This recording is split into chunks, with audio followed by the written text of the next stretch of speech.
Hello, everybody, and welcome to Fab Life with Lauren and Lee. It's episode 2, Lee. How are you feeling? Lauren, I don't know about you, but, after the success of episode 1, I have not been able to leave the house.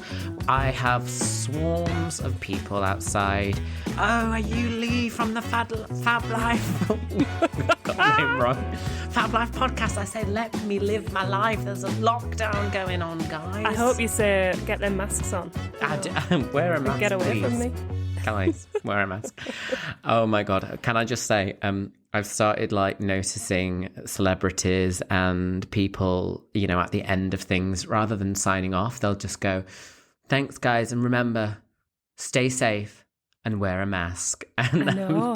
They think the mark's strong on the old NHS adverts, don't they? It's like, just leave it to Mark, guys. Guys, Jeez. Seriously. Chris Whitty has his own act. Get your own. I'm not doing it anymore. God love Chris. What do you think about Chris Whitty? Oh, do you know what? I feel sorry for him because there's loads of memes that they're going about because he looks like the bad guy out of Winnie the Pooh and stuff. And, it's a right shame. He's only trying to do his job, isn't he? And also... Well, out me all. Well, yeah. And it's just not fair. He was trying to get a burrito in the street once and someone on TikTok was, berating him. Well, if that should have been me, to be honest, not because of what he's done medically, but, me and burritos do not get on. Oh, the sick in the bin story. It's the Spoiler. We have started already with the sick in the bin story after I had severe food poisoning from a burrito in London, Westfield. Awful. I mean, kind of says it all, doesn't it, when you got a burrito from Westfield, but... Was it the avo? Was it the peppers? We'll never know. I think it was the guacamole, but, I can't be sure. I can't be sure. But you know what? We've got through it, okay? And you got off work and probably got a full day rate, so... Yeah, I did. Thank God for that.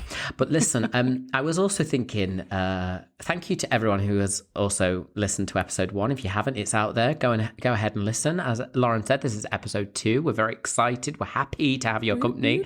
But I was also thinking about episode 1. We are going to try as much as possible to avoid talking too much about Corona. I know we've already mentioned Chris Whitty.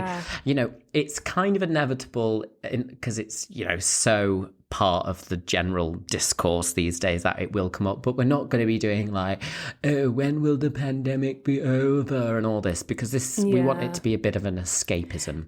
Maybe we can do one ep where we talk about how you do escape, just living that COVID lifestyle right now, but it'll be a specialised episode, so you can always skip it if you don't want to. And we'll be going on tangents, so it won't just be about how you're coping with COVID. But yeah, rest of the time, I think we're just going to be having so much fun. And talking of non-COVID related items, we are going to talk about the aftermath of Valentine's. That is the title of this episode. Yeah, boy done good. Hashtag boy done good. Why can't I speak today? You're just so excited because Valentine's is a busy time of the year for you. Well, as you always know, it's a very busy time because usually on Valentine's Day, I actually go around Leicester Square selling buckets of roses to to tourists. So I'm usually really busy on Valentine's Day. And hey, you can't do that now, Lee. I know, another job that's been taken away from you. Hey? It's very, very sad. No, so Valentine's Day special. Oh God, sorry. Again, I'm going to cry. I am very much single. And you are very much not. I know, I'm like the opposite. I mean, only recently as well. And you used to know me as the eternal singleton. I was queen of the singles. You were very good at being single. I did like it. Valentine's always a bit weird when you're single, isn't it? How have you always felt about Valentine's? Because I've gone through waves. I think when you're younger, you love it. And if you don't get a card off someone or have something heart-shaped sent to you, you're fuming. And then you get older and you're like, oh, what day is it? Kind of thing. Yeah, I mean, I don't dislike Valentine's Day, and I'm not, I'm one of those that will probably put on my Twitter self-deprecating things about Valentine's Day, but it doesn't bother me that much. Although this year it would have probably been quite nice but I think that's probably because we've been locked in the house for almost a year. So Did your mum not have a spare card lying around for you? oh gosh, she's got loads of cards, but no, she didn't. None She for didn't. you. She didn't waste goods on such a thing. Actually, I did get a card this year, which is a very nice card. Oh my God, did you? Yes, it was it from off a love interest or a friend? Well, it was from I got a card for Valentine's Day actually a couple of years ago, and it was I walked into work, I walked into ITV, and this runner from a different show came and ran up to me, and handed me this card, and I was like, who's this card from? And it was such a mystery for months, and then I found out, and we've now become good friends. So he sent me a Valentine's Day card and said, little did I know that when I sent you a Valentine's Day card 2 years ago, I'd end up with so much more, an amazing friend. And then, so it was really nice. So I did get a card, but it came really early. It came on Friday, and I had no idea it would be a Valentine's Day card. So I opened You ripped it right early. open. Yeah. So I did get a card. But Lauren, I want to know, because obviously last episode we talked about this, but you got married in December. I got married, yeah. So this is your Really big first times. Valentine's Day married. Yeah, and you know what? You know when you go on your Insta and you get your memories and all that jazz. I remember last Valentine's Day, I put like last Valentine's as a not married kind of thing. And on that day, I got really bad toothache, and we had to come home, and it was like turned out to be a bit rubbish actually. I was like crying, and when you're in that much pain, and I was like, great Valentine's, guys. And I remember thinking, oh, well, next year we'll be all loved up to be married. And then this was pre-COVID, so we didn't even think we were going to get married this year, like 2020. So actually, I kept good on that promise. Boy done good. He kept good on his promise, guys. But yeah, we didn't do anything. We bought a wheel of cheese. You bought a wheel of cheese. And then we got so drunk we forgot to eat it. So we had it on Monday. So are we you the type of couple that get each other gifts? Are you a romantic couple like that? Do you wake up to balloons and hashtag boy done? Why can't I say that? Boy, because you know what? No boy's ever done you good. No, that's so true. So true. Hashtag boy screwed me over is far easier for me to say. Boy is heartbroken. Hashtag boy oh boy. What happened there? Oh Jesus! No, we do that on birthdays, and it's kind of like a tradition I've always had with my friends ever since I moved down to London. Whoever's birthday it was, whoever we live with, we'd always like get up really early and sneak around and like blow loads of balloons up and get a cake and stuff, all hidden, like in the shelves, like do get it all out. Really good. Yeah, so we kind of do that for B-days, and like our birthdays are really close together, so that's fun because his is first, so I make loads of effort because then you know that he's got to. Oh yes, of course. He's got. You've set the precedent there. Yeah, I have a wrapping theme and everything, and then he's got to match it up. So he normally is quite good at that. But yeah, with Valentine's and like our anniversary and stuff, he always forgets that. And like, I'm not that bothered. I love a card, so I'll always get him a card. You love a card. I sometimes feel guilty if I ever forget to get you a card. But of course, It's the power I have. Well, no, my mum used to work for a very well-known card company called Hallmark. So when I was a kid, I am.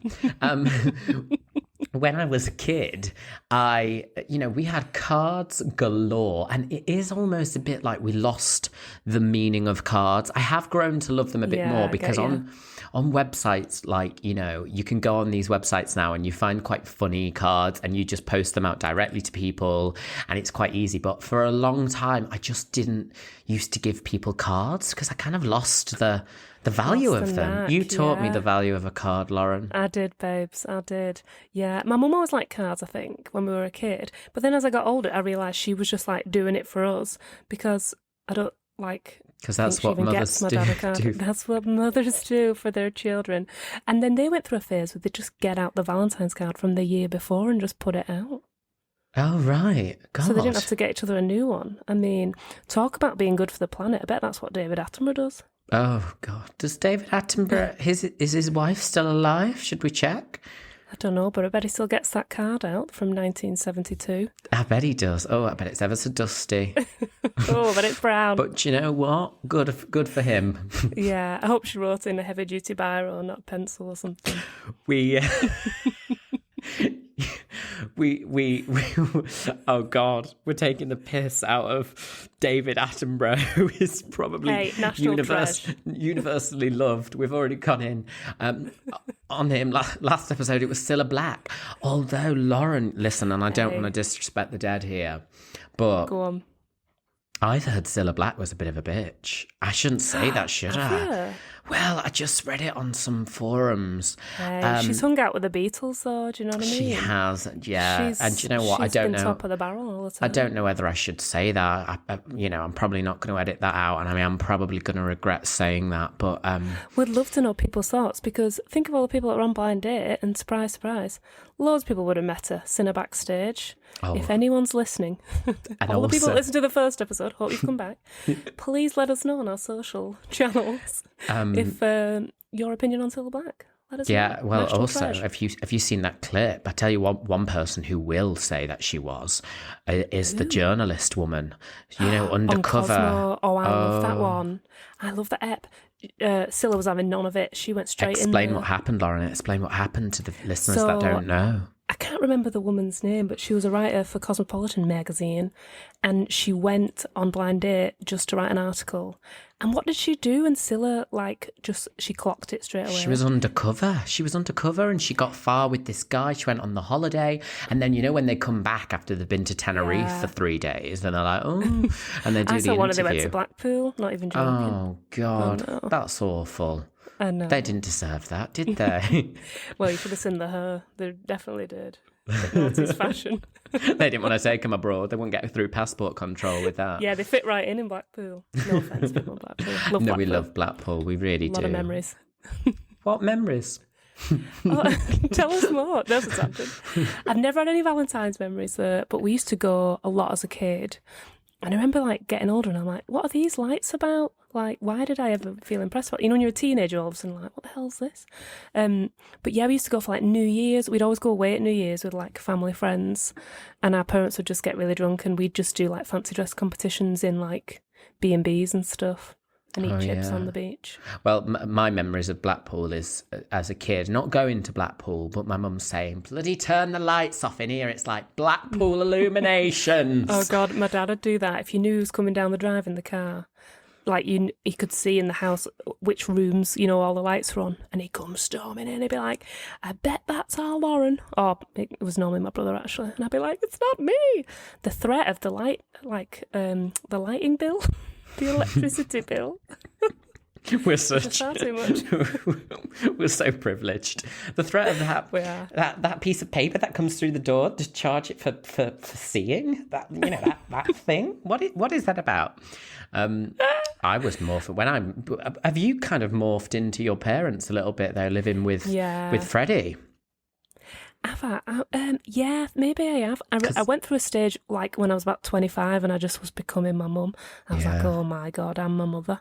I remember that's not a bad thing. She's great, but you want your own identity, don't you? Yeah, well, I remember when I lived in university halls, and I said something like, I heard myself say, well, it wouldn't harm you to whip the Hoover round once in a while. And I thought, what have I become? I didn't know you were 75, Lee. I know. It was just kind of came out of nowhere. So Valentine's Day, would you have done something this year? Do you like how I brought it back on track there? You did really well then. Thank you. I wouldn't have done that. Thank you. Yeah. Would you, given the there wasn't a GP. Panny D. Would you have done something normally? Would you have gone out for a meal? Would you have gone out for cocktails? Maybe we would have said around the time, let's have a date, and done it not on the night. Just because I hate going in them restaurants and everyone's being dead cheese with each other, And don't get me wrong, you know, me and Freddie are obsessed with each other. Oh, yeah. It's not like we're not in love and all that jazz. but it's just being in that environment. It's like forced love, you know? Well, I was saying this to someone the other day that I do think Valentine's is kind of on par with New Year, where no one really ever particularly enjoys it. Like, no. I don't know many people that are like, ooh, I love Valentine's. I mean, first of all, it does, you know, segregate, you know, let's say around 50% of people who aren't in relationships, or, you know, the other half of people who aren't. It does do that. But secondly, even people in relationships, like most people now, it's quite uncool to like Valentine's Day. Yeah, but you know what though? I've seen. I don't know whether you've seen posts like this on your socials. Like, I think people with kids, actually, it comes back around because it's a fun thing to do with your kids. And I think if you're in the house with your kids all the time, you know, homeschooling and all that, I saw a lot of not older couples, just like kids, people with young kids, like toddlers and above, because they can make a fuss of it and then they all learn what it's about. So I think you have that, and then I think that's why when you get to 16, it's like, I didn't get 10 red roses for Valentine's, so I'm fuming. And then you come out of it the other end because you really see what it's about. So I think maybe you come to like it again if you have kids, or, you know what I mean? Did you ever used to, at school, like primary school, have a big, like, post box like they'd set up in the weeks before Valentine's? I used to love that. I always had a different boyfriend, me. Oh. Like, just passing the notes. Passing the notes round. Yeah. I'd be like, there'd be a note passed to be like, Lauren, do you want to go out with blah, blah, blah? And I'd be like, I don't know, because I think I'm going out with the other guy.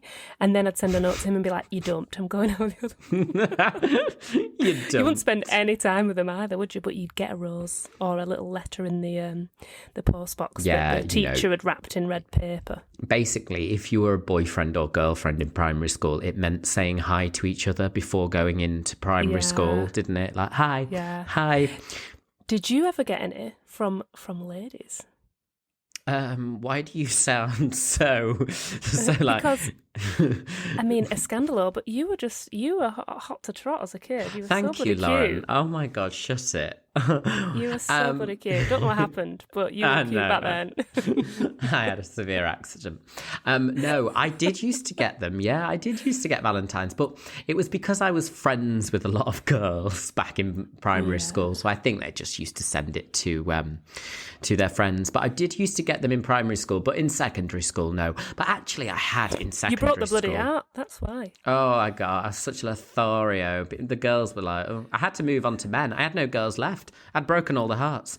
But no, in secondary school, I was obsessed with a girl called Jade, and she was in year 11 and I was year 7, so 5-year age gap. What was that about? I was just obsessed with her. Like, honestly, this was before I started to think, actually, Jade to Jason.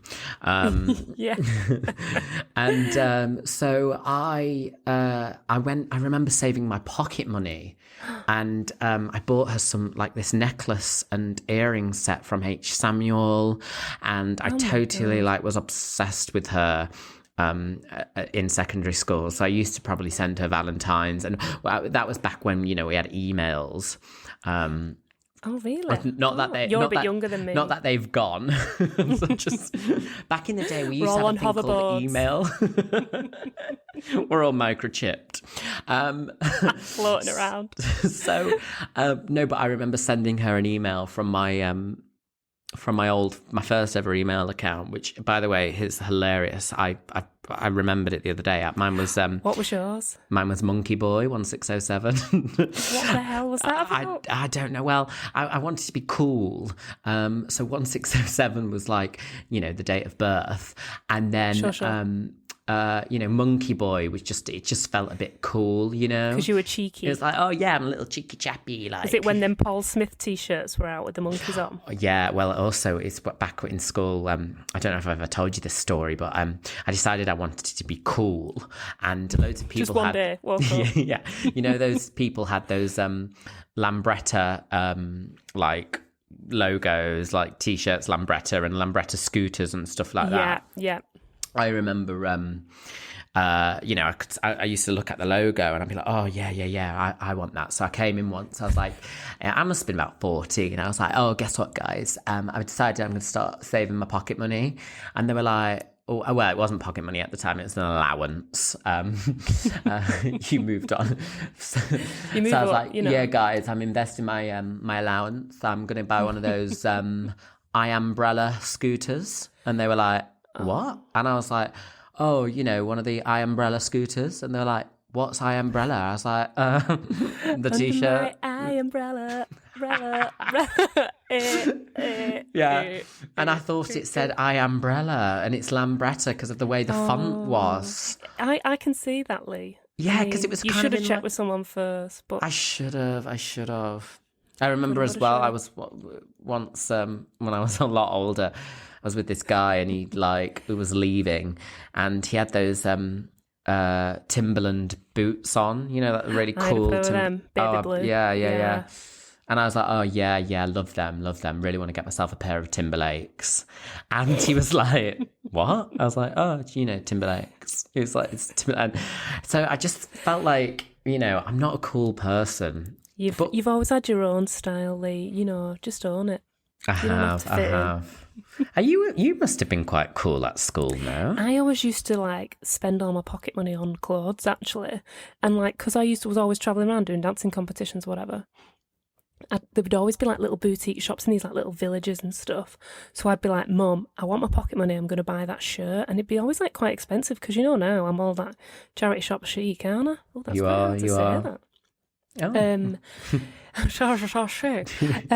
Yeah, so I used to get really fancy stuff, and then it was non-uniform day, and everyone would be like, "Oh, Lauren, I always can't wait to see what you're gonna wear." I was always not really, really cool, but I wasn't a big loser either. But I always won points for my outfits that I wore because I didn't wear what everyone else was wearing. I didn't wear the umbrella tee. You know what I mean? Shame. I'd wear a blouse, a cool blouse, a shirt.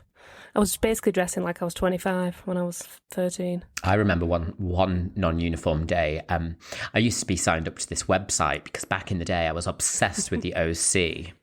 Was you? Oh, absolutely. California, California.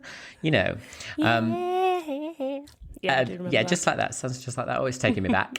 And so I used to be obsessed with the OC, and I used to be on this website, which was As Seen on OC. Maybe that's where ASOS got their own inspiration from, because that's As Seen on Screen. Screen, yeah. People don't know that. People don't, but they do now. Educational. Thank you. So anyway, back then my mum and dad were going to New York, and I said, because I was obsessed with Seth Cohen from the OC, Adam Brody, and what he used to wear, his geek chic. And I was like, I want you to get this tank top, this knitted tank top from a place called Urban Outfitters. There was none in the UK at the time, Lauren. It was only in the US, New York. My mum and dad went all the way to New York. They were going anyway. They didn't, they went all the way for a top, a knitted vest. But they brought this back, and I wore it on non-uniform day, and I wore chinos. I wore high top Converse. Did you have your Beatles haircut at this point? I think I did have the Beatles. Yes, I did have the Beatles haircut. So thick and shiny. Yeah, and yeah, I loved it. It was, and people were like, "Oh my God, look at you!" And I was like, "Yeah." And that was my first kind of dip into proper fashion. Screw the Lambretta.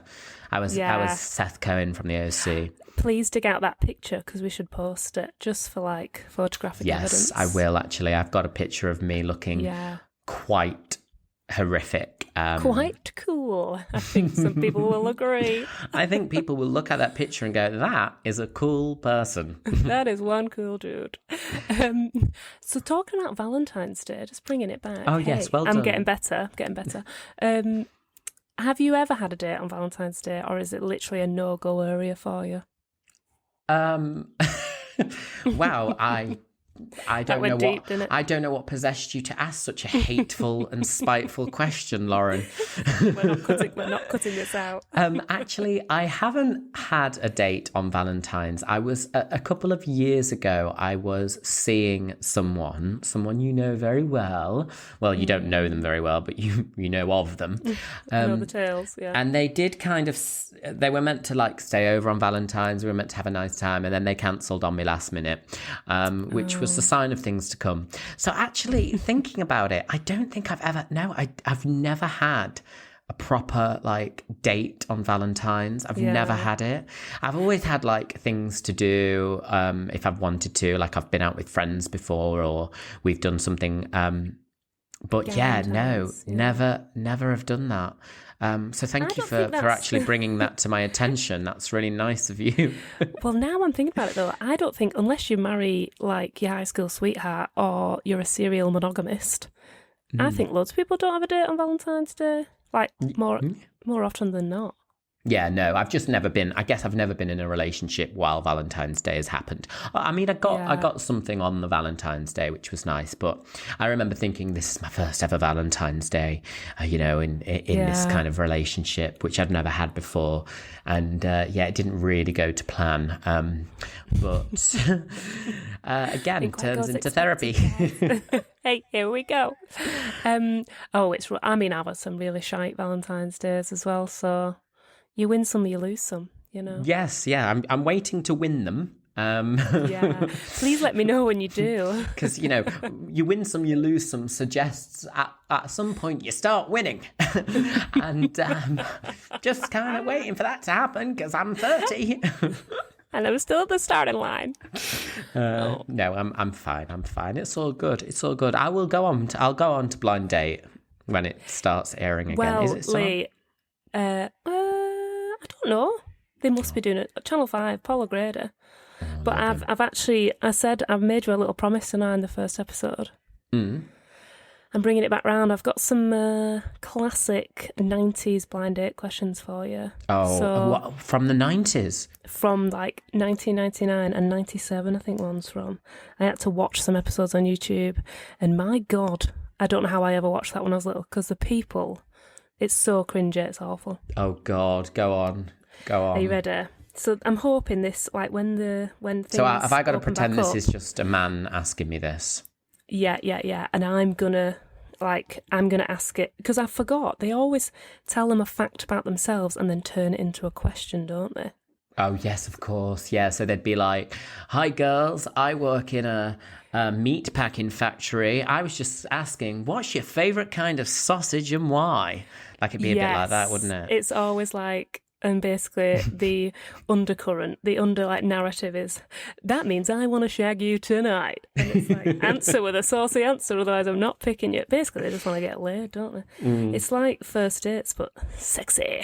Okay, are you ready for this one is my favourite actually, but I'm going to start with it. Okay, throw me in the deep end. Yeah, the first fact is just to the point and I love it. Are you ready? Mm-hmm. I really like crisps. If you were a crisp flavour, which one would you be? Oh. Contestant number 1, Lee. Okay, if I was if I was a crisp flavour, what would I be? I'd probably be black peppercorn. And why?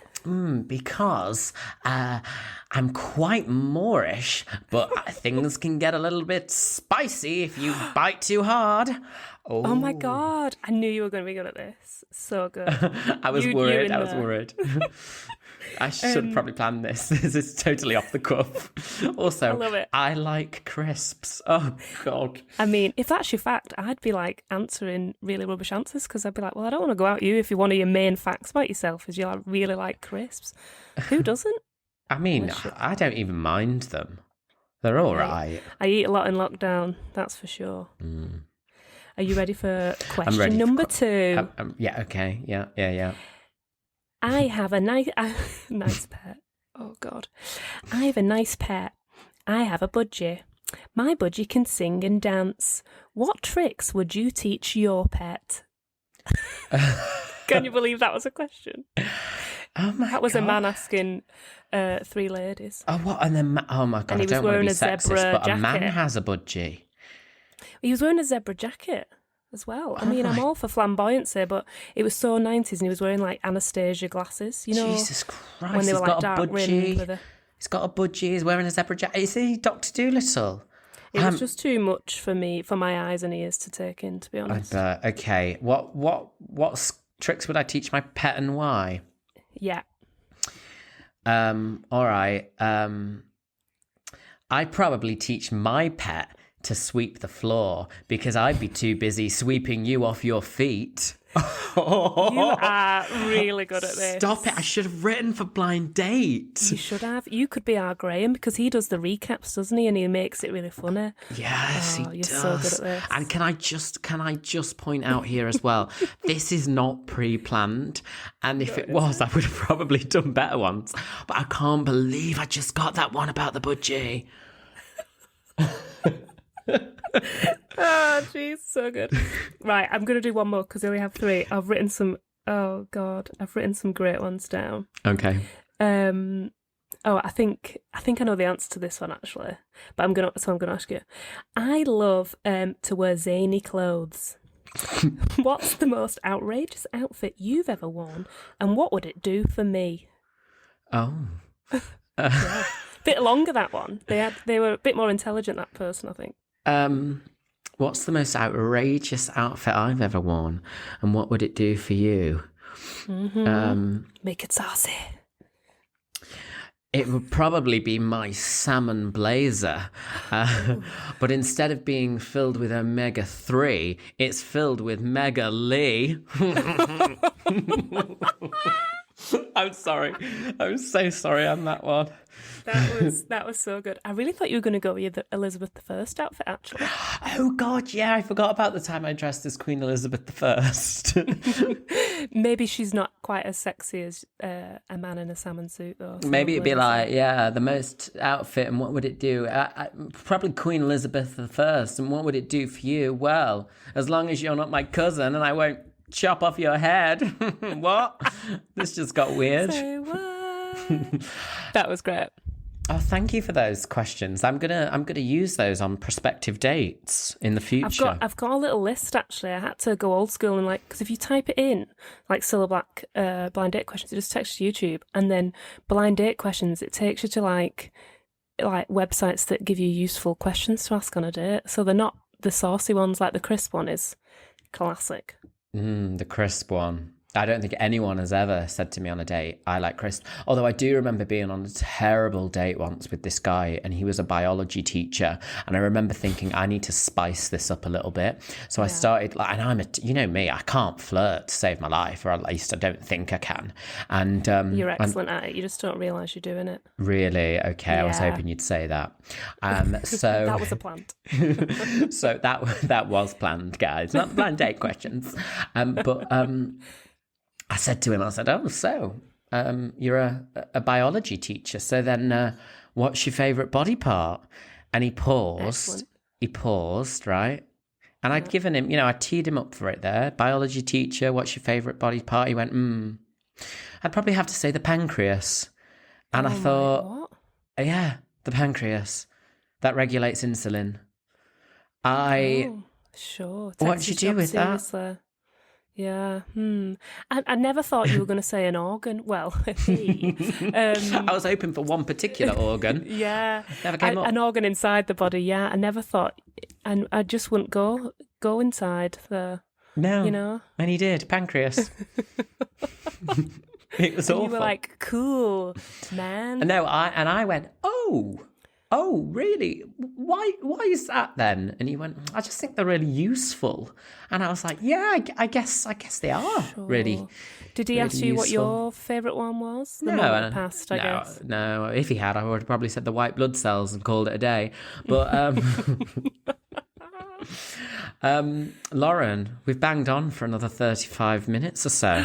We're getting good at this. We are getting so good at this. You know what? I don't think we've had too many tangents this episode. We haven't. It's been Valentine centric. I knew we had to stay on it as well because actually I really wanted to ask my Cilla Black story. I'm so glad questions. that you posed them to me. Maybe one day we can do like a talking about your days of being single, maybe, and then I could pose some to you one day. Yeah, I think we should. There's got to be a dating episode, best and worst dates. We've got plenty of them to go about. Let me just make one up on the spot. You know, I've heard 3, so I'm just going to make one up right now to end on. Oh God, okay, go for it. Okay, so I'm going to say, I love a cocktail. If you were a cocktail, what would you be and why? Okay, let me think about this. Okay. Well, Lee. Sorry, contestant number 1, Lauren from St. Helens. Hi, Lee. Hi. Great to be here. I actually pushed my fake hair out of my face then, as if I was really flirting with you in a 90s fashion. I was really Love that. Well, Lee, I'd be a porn star martini because they're sweet and fizzy just like me, and well, I'll leave the rest to your imagination. See? Oh, and then you get your tits out. And then I'm just I've already got them out. They're just I've just come in nipple tassels, you know. When the panel slowly reveals itself at the end, there's just you with your tits out. Yeah, exactly. Me with a feather boa just right around. Eating crisps. Black peppercorn. Spicy. Right, well, this has been episode 2. I'm really sorry as well about what I said about Cilla Black earlier. I hope she's all right. Hey. I mean, she's not what? Oh, God. I mean... I hope, people are all right about that. It's good to give a balanced argument. You just heard a bit of rumours. Yeah. I'm like Lady Whistledown. I know everything and I hear stuff and I just can't help but say it. Oh, God. Well, if Cilla and me, you want to share your news, do it on our Insta and Twitter. It's at FabLifePod. Yeah. Don't forget to share. And do leave a review. If you're on Apple Podcasts as well listening to this, drop us a little review if you can. It would help very much so. Subscribe, Indeedy. like, do all the things, share it, #share it, spelled CHER. If you could do any gifts with sharing, my friend did that, and I just was like, I've missed a trick there. Keep share aliking, guys. Absolutely, because if you believe in this podcast, you should share it. We're going to make you strong enough. Oh, really good, because I was struggling at first. I thought, how can I, jam in the shoop, shoop, shoop song or whatever it's called? It isn't his kiss, Lee. That's what they say. Oh, very good, very good. And I guess the moral of this story is, does he love me? No, he doesn't. So turns out he definitely doesn't. All right, it's been Fab Life. With Lauren and Lee. Thanks for listening. We'll get better at that bit. Bye. Bye.